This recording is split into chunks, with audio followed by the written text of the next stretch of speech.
আমি একটা দেখছি, অনেকেই বলছে 2টা 3টা, তবে এটা অনেক বড় আর কি। প্রকৃত 3টে দেখা গেছে আমরা দেখছি বা এই যারা বাড়ছে, কালকেও বাড়ছে, আজকে দেখা পাওয়া যায়নি এই পর্যন্ত। যে ও এই জায়গাটা ঘাট হইলো, পার ওই জায়গায় তো ভাসিছিল, একবার দেখেছিলাম।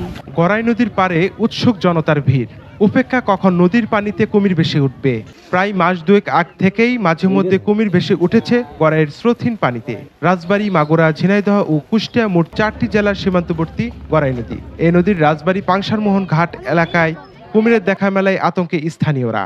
ওইখানে কুমির ভাসি ছিল, আর একটা দোলনলায় মাছ দেখতে ও সবাই দেখতেছে, জাগুর ছাড়ছে, জাগুর ছাড়লি পরে একটা নৌকো নিয়ে যাই এরকম একটা মাঝিরা যাই এরকম রোগীদের এরকম খোঁজা দেয়, তখন কুমিরটা দাবিয়ে যায়।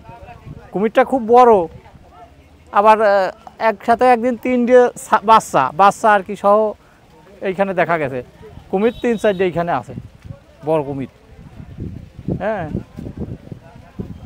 তারপরে সবাই আর অনেক দূরিতে অনেক সবাই দেখতে আসতেছে, অনেক ওইদিক লোক, প্রচুর লোক, তো বহুত লোক, অনেক লোক দেখতেছে।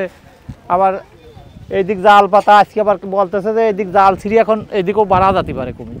বেশ কয়েকদিন ধরে দেখা যাচ্ছে বিভিন্ন নিউজ চ্যানেল এসে রিপোর্ট করছে এবং ড্রোন ক্যামেরায়ও ধরা পড়ছে। সেদিন গত 2 দিন আগেও 2টো কুমির দেখা গেছে আর কি ওই সাইডে। এখন এলাকার লোকজনের একটু ভয়ভীতি তো আছে, কারণ এত এখানে কুমির, এখানে সবাই এই এলাকার লোকজন দৈনন্দিন কাজ চালায় নদীতেই। কেউ গরু ছাগল গোসল করায়, নিজেরাও গোসল করে, তাদের জীবিকাও নির্বাহ করে এখানে অনেকে। তো এখন নদীর পাশে বাচ্চা পোলাপান গেলে পারেও একটা ভয়ভীতি থাকে সবসময়। এর আগে গড়াইয়ের পানিতে কুমির দেখেননি এই এলাকার মানুষ। সবার মধ্যে প্রশ্ন, এই নদীতে কিভাবে কুমির আসলো।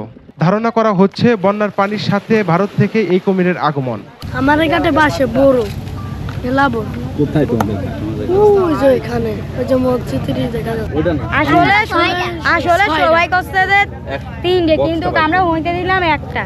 মাইকিন কথা কি যে গড়াই নদীতে কুমির আইছে, সাবধান করে দিল। আরেকজনরা ড্রোন আনাইছিল, উনারা ভিডিও করছে যে হলো যে নৌকা নিয়ে এমনিতে যাচ্ছে যারা, ওই যে উনারা হলো লগি মারছে, হলো ওই তার গারফার বাড়ি মারছে। আমরাও অপেক্ষায় কুমিরের, কিন্তু তার দেখা নাই।